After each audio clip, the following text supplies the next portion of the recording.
Enfant, tu es toujours avec moi, tout ce qui est à moi est à toi. J'aurais pu intituler cette vidéo « Pourquoi chercher auprès de l'homme ce que le Père des ciels veut seul nous donner ?»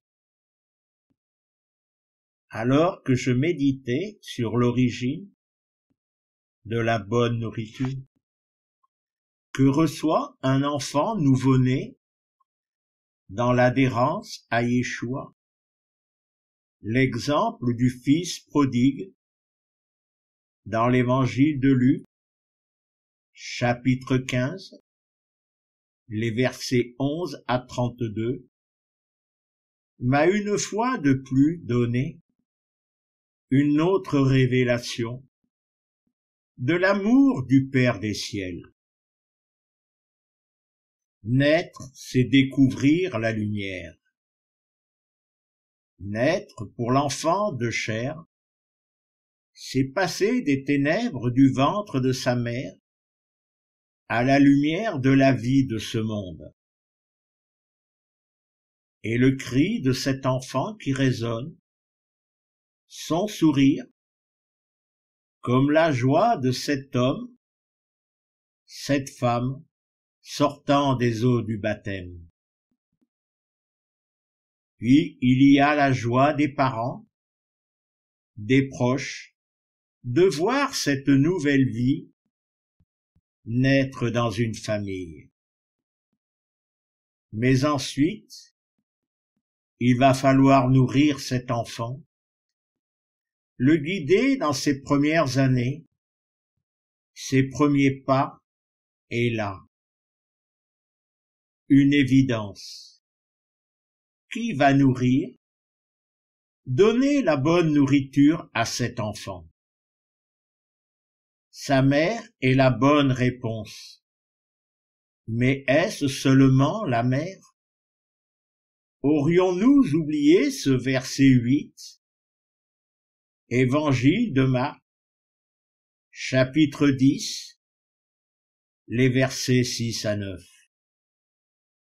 Mais en tête à la création, mâle et femelle il les a créés. Sur quoi l'homme abandonne son père et sa mère.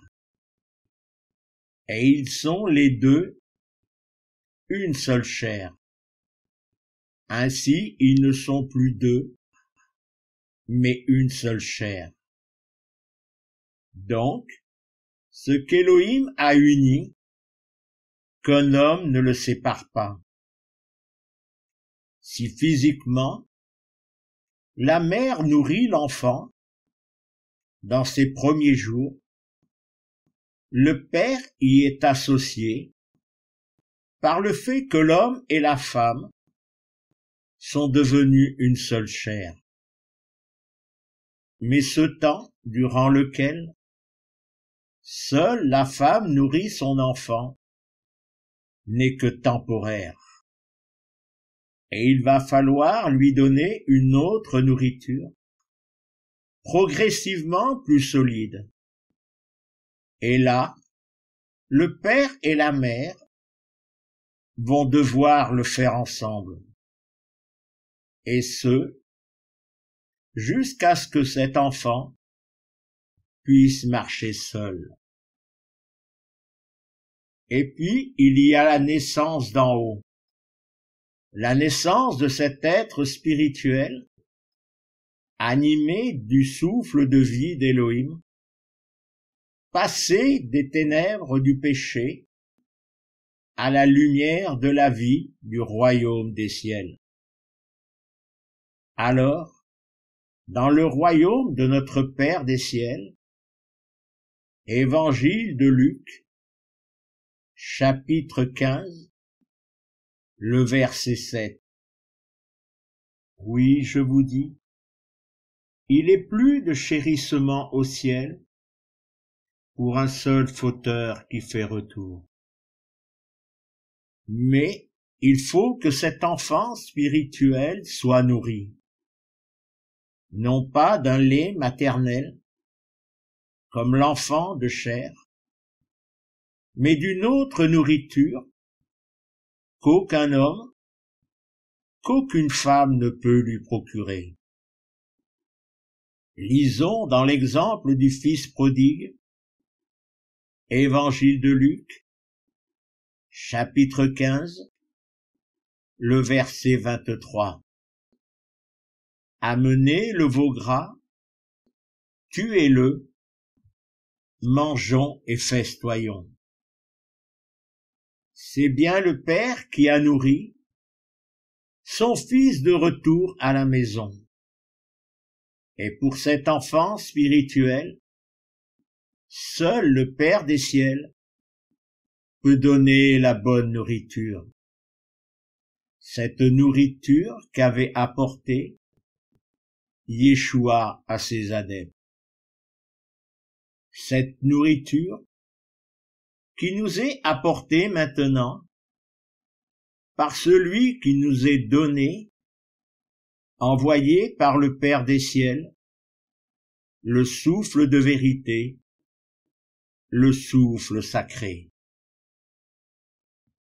Revenons-en au titre de cette vidéo. Enfant, tu es toujours avec moi. Tout ce qui est à moi est à toi.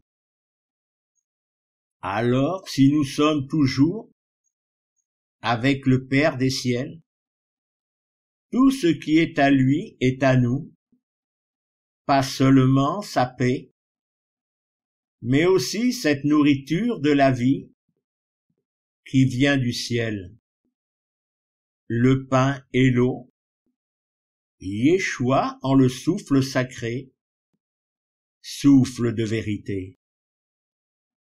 Et pourtant, nombreux sont les croyants, se tournant, réunion après réunion, enseignement après enseignement, prédication après prédication, vers des pasteurs, des docteurs de la Bible, des enseigneurs, des prophètes, oubliant ces versets. Évangile de Matthieu, chapitre 6, les versets 25 à 27. C'est pourquoi je vous dis, ne vous inquiétez pas pour vos êtres, que manger, que boire, ni pour votre corps, de quoi le vêtir. L'être n'est-il pas plus que la nourriture, et le corps plus que le vêtement? Fixez les oiseaux du ciel, ils ne sèment pas, ne moissonnent pas, n'engrangent pas dans les granges, mais votre Père des ciels les nourrit. N'êtes-vous pas beaucoup plus précieux qu'eux? Lequel d'entre vous peut, à force d'inquiétude, ajouter à sa taille une seule coudée? Et puis, il y a ces paroles de Yeshua, Évangile de Jean, chapitre 6, les versets 32 à 35. Yeshua leur dit, Amen, Amen, je vous dis. Ce n'est pas Moshe qui vous a donné le pain du ciel, c'est mon Père qui vous donne le pain du ciel, le vrai. Oui, le pain d'Élohim, c'est celui qui descend du ciel et donne vie à l'univers. Ils lui disent donc, Adonne, donne-nous toujours de ce pain.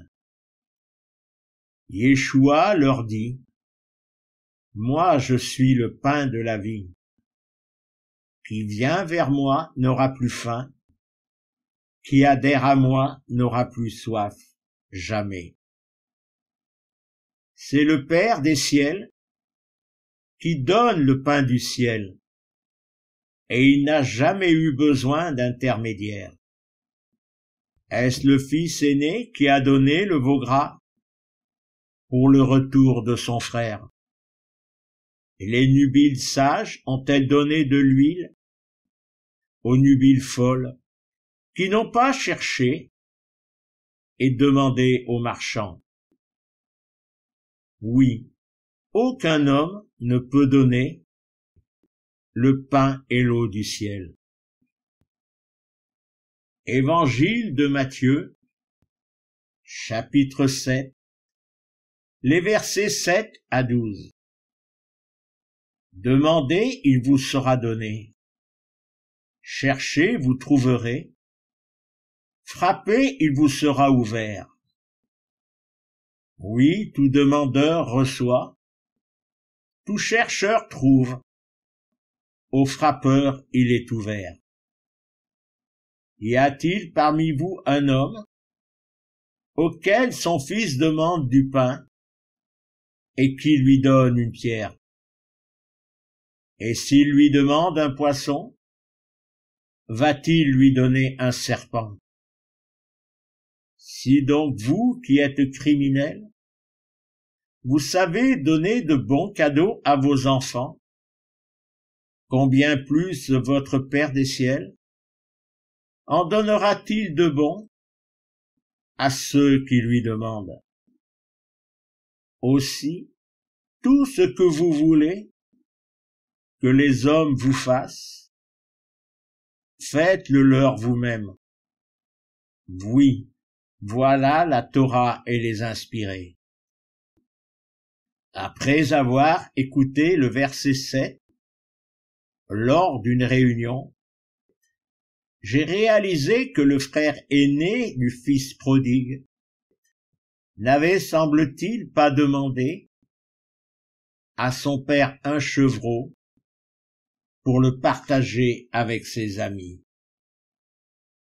Et puis, lors d'une nuit, une pensée, une question. Ce fils aîné connaissait-il son père, au point de ne pas lui demander un chevreau? Et l'homme racheté par le sang de Yeshua, cet agneau donné par Elohim, le Père des ciels, connaît-il vraiment le Père des ciels? Il semble que les demandes sont nombreuses et peu de réponses sont obtenues. Pourquoi? Lisons Épître de Jacques, chapitre 4, le verset 3.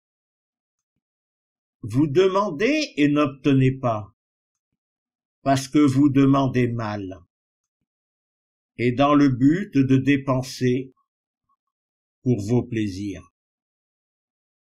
Quand je lis ce verset, je me demande comment et pourquoi les chrétiens avaient et ont oublié ces mots prononcés par Yeshua. Évangile de Matthieu, chapitre 6, les versets 5 à 8. Quand vous priez, ne soyez pas comme les hypocrites. Oui, ils aiment prier dans les synagogues et au coin des places, en se dressant pour se montrer aux hommes. Amen, je vous dis, ils reçoivent leur salaire. Mais toi, quand tu pries, entre dans ta cellule, ferme ta porte, et prie ton Père qui est dans le secret. Et ton Père, le voyant du secret, te le rendra. Quand vous priez, ne palabrez pas comme les goïms, qui croient, à force de paroles nous serons entendus. Vous donc ne leur ressemblez pas. Oui, votre Père pénètre vos besoins, avant même que vous le sollicitiez. Puis, en lisant selon 2 traductions, l'Épître aux Romains, chapitre 8, les versets 26 et 27. Traduction Louis II. De même aussi l'Esprit nous aide dans notre faiblesse, car nous ne savons pas ce qu'il nous convient de demander dans nos prières. Mais l'Esprit lui-même intercède par des soupirs inexprimables. Et celui qui sonde les cœurs connaît quelle est la pensée de l'Esprit, parce que c'est, selon Dieu, qu'il intercède en faveur des saints. Traduction André Chouraki. De même, le souffle compense notre faiblesse, car nous ne savons pas que demander pour prier comme il se doit. Aussi le souffle lui-même intercède pour nous en d'ineffables gémissements. Celui qui scrute les cœurs connaît la pensée du souffle, car c'est selon Elohim qu'il supplie pour les consacrés. Peut-être que je peux comprendre, car ces chrétiens ne marchaient que par la parole, les enseignements des adeptes, et non selon le souffle de vérité, souffle sacré, qui nous est donné et envoyé par le Père. Évangile de Jean, chapitre 14, les versets 12 à 18. Amen, amen, je vous dis, qui adhère à moi fera, lui aussi, les œuvres que je fais. Il en fera de plus grandes, parce que moi je vais vers le Père. Et ce que vous demanderez en mon nom, moi je le ferai, pour que le Père soit glorifié dans le Fils. Si vous demandez quoi que ce soit en mon nom, je le ferai. Si vous m'aimez, gardez mes ordres. Et moi, j'intercéderai auprès du Père. Il vous donnera un autre réconfort pour qu'il soit avec vous en pérennité. Le souffle de vérité que l'univers ne peut recevoir parce qu'il ne le voit pas et ne le connaît pas. Vous le connaissez, vous. Il demeure avec vous et il est en vous. Je ne vous laisserai pas orphelin, je viens à vous. Alors, lisons cette prière.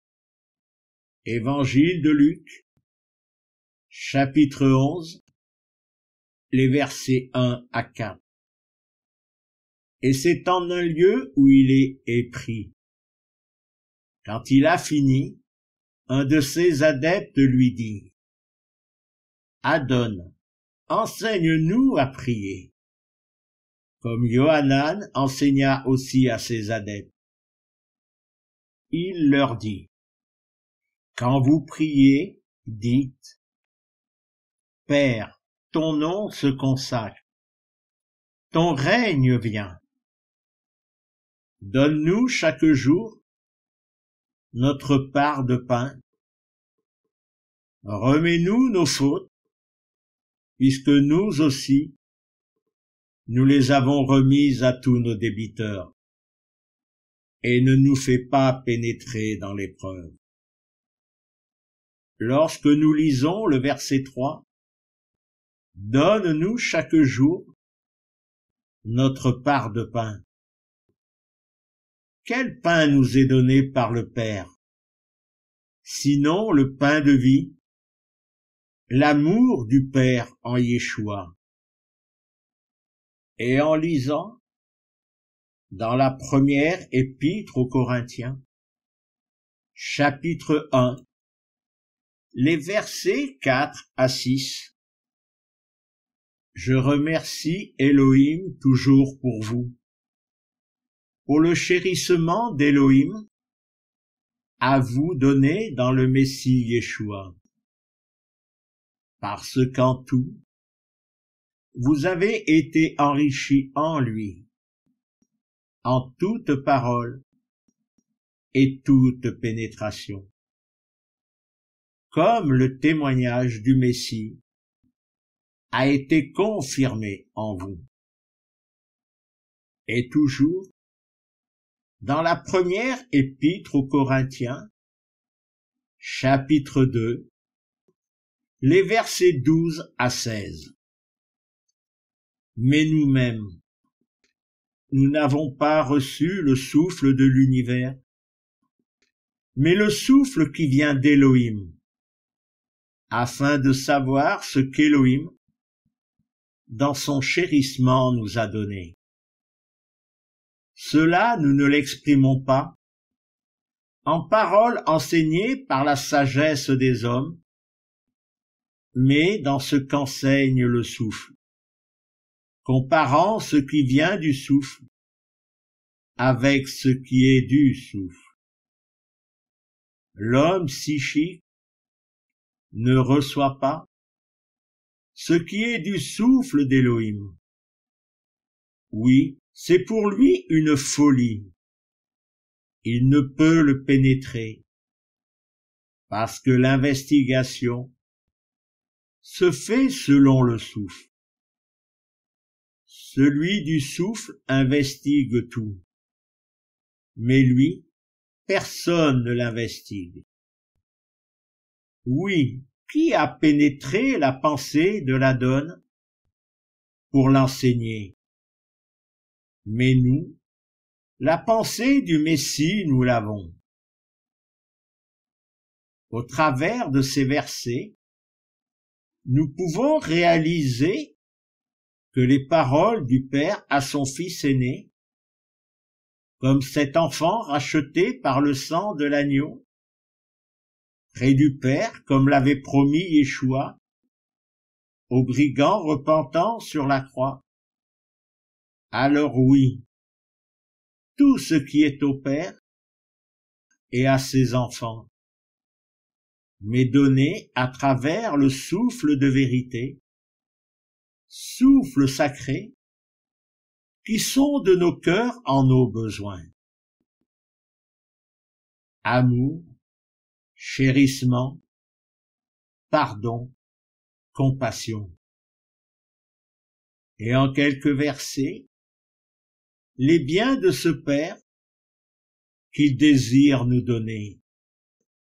Épître aux Galates, chapitre 5, les versets 22 et 23.